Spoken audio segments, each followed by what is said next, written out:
Hi, welcome to BCI Ask the Experts, where our experts will answer your questions. And I'm joined by two great experts today, Dr. Brian Lubers Morning, Brad. and Dr. Bob Larson. Hello, guys.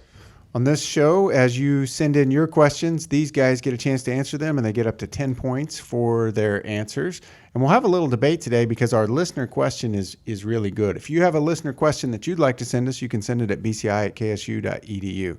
Today's question is very apt for this time of year, and it is, there are several different methods for application of fly control systems. Which of those is your preference? So, Brian, I'm going to start with you. I will go with porons. Okay. And it's maybe not necessarily because I'm a huge fan of porons, but I think the disadvantages of the other methods kind of put them lower on the list. So, Okay, now, and maybe list off the other methods that you're thinking of. other things I would think about would be fly tags, and then there would be, I guess you could argue, I want on animal porons, not back rubbers. So back rubbers, things like that would be the other one, and then in feed. If we're talking about all methods of fly control, like insect growth regulators, would be the fourth. So tags, porons, back rubbers, and IGRs through the feed. Okay, so Brian's picking porons out of those, and 5 points for his initial answer. Bob? Yeah. Well, I think both Brian and I would agree that there's times and situations where any of those would be our choice for a particular producer. My favorite, if I can get it implemented, is the back rubber. But the negatives of that is the cattle have to come to a central place, so they have to be coming to a central place every day, such as a mineral feeder or something like that. And you have to check them and recharge them and make sure that they have sufficient of the fly control chemical in them. And, so in some situations, some sizes of pastures, some, other, rotational grazing, lots of different situations, that wouldn't work very well. But if I can get it to work, I really like that as a method. Okay, so both of your choices actually require a fair bit of labor. Porons, we may have to run them through, and we may have to do it multiple times. Back rubber, I've got to maintain it. Why did you pick a more labor-intensive versus something like fly tags or the IGR application?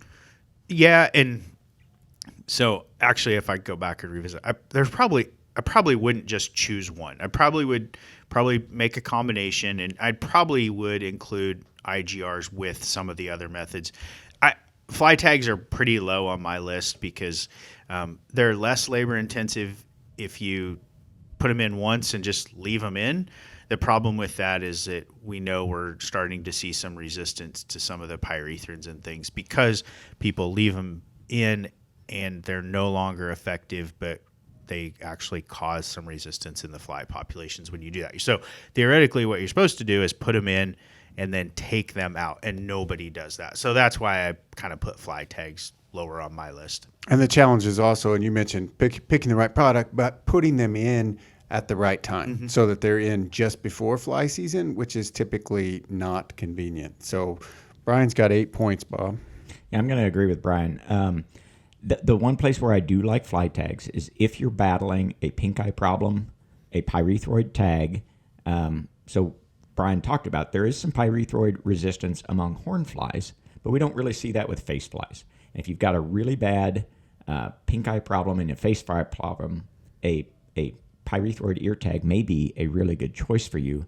But that may mean making that decision partway into the grazing season. And so I think one of the things that both Brian and I are saying is if you want something that's inexpensive, really easy to do, and highly effective, we don't have anything that does all three of those. You're going to have to pick and choose which of those is most important to you. And each of these has some labor involved with them. They have some cost involved with them. And so planning out the best program for you is really about compromising and figuring out what's the best trade-off. Absolutely. And you mentioned horn flies and face flies. Face flies are the ones that look like house flies, will typically be on the face, 5 to 15 per animal. Horn flies are the small ones that will land typically on the sides and flanks of the cattle. So Bob, you've got 8 points as well. Toss-up question here for the final point. Do horn flies land with their head facing up toward the sky or down toward the ground? Oh, I know this one. They face down. Down. Yeah, you copied off Bob. Bob gets a point. I was quicker. 9 points for Bob.